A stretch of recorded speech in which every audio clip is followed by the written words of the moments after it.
so now we're going to talk about the meaning of integrals, line integrals, area integrals, volume integrals. It's a little bit tricky because you may, if you were thinking about it, have learned that the integral of a line integral, so here's a function in x, here's the function, here's x, the integral of f of x dx is sometimes related to the integral underneath this.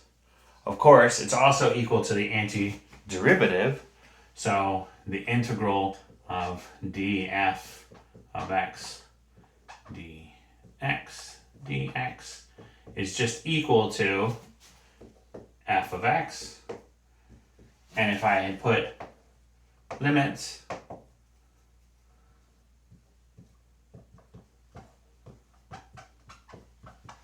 this would have been f of b minus f of a. So this is sometimes called the fundamental theorem of calculus, and it's basically the idea that the integral is the inverse of the derivative. So I can take the derivative and then take the integral, I get the other way, and I can go the other way too. Okay, that's how we understand an integral of a line integral. What about an area integral? Let me pause for a second and draw a better picture. In the case of a function that's a function of two things, f of x and y, we could think of it sort of similarly, that the integral of f of x and y dx dy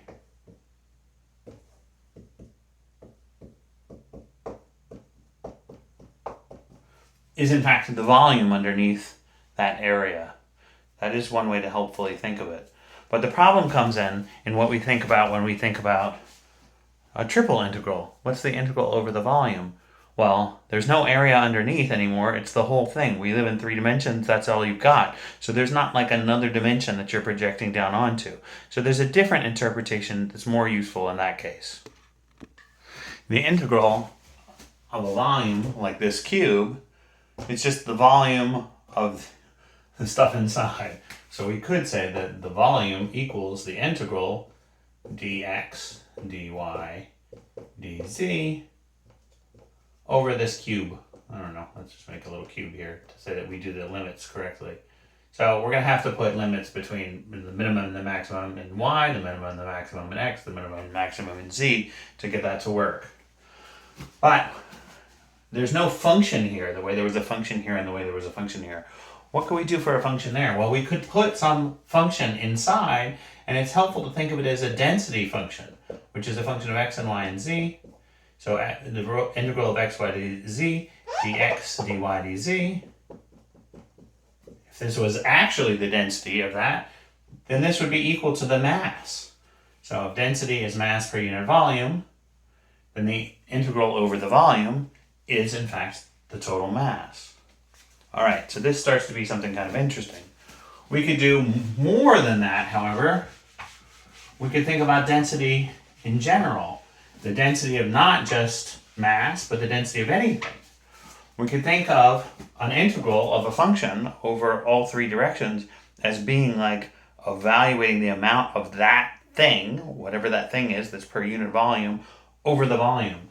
And so we could say the integral of whatever that thing is, x, y, z, and let me write it with 3 integrals to be really totally explicit, dx, dy, dz.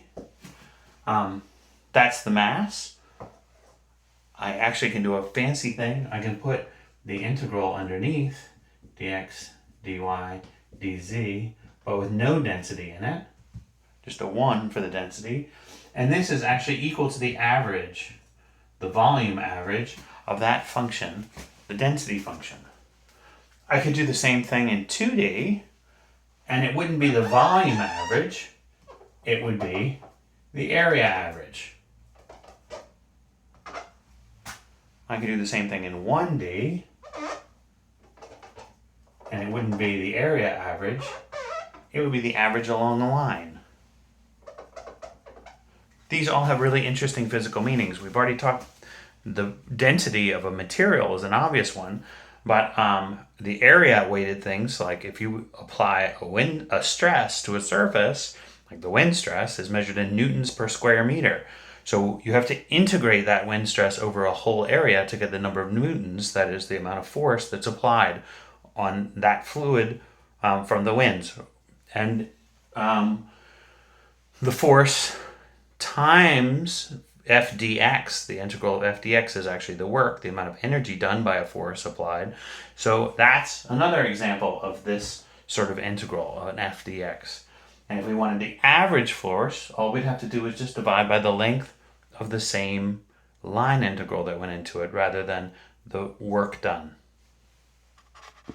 And so, even though we may have learned to think about the integral as the area under a line in 1D, or maybe the volume underneath an area in 2D, in 3D, it's better yet to think of it as like considering all of the function stuff that's inside that volume. We can go backwards and say consider all of the function stuff that's on a particular surface, which is the 2D integral, or consider all of the function stuff that's on a particular line, which is the 1D integral. All of these are equivalent interpretations of the multidimensional integral. Not only does the multidimensional integral have that interpretation, but it also has an interpretation as an antiderivative. So we saw for the antiderivative of the fundamental theorem of calculus, there's just a single directional integral of a derivative gives you the endpoints, or the antiderivative if you're not doing a definite integral. There's an equivalent for area integration and for volume integration. But we have to learn a little more because those require the specialized operators of the divergence and the gradient and the curl for us to understand fully.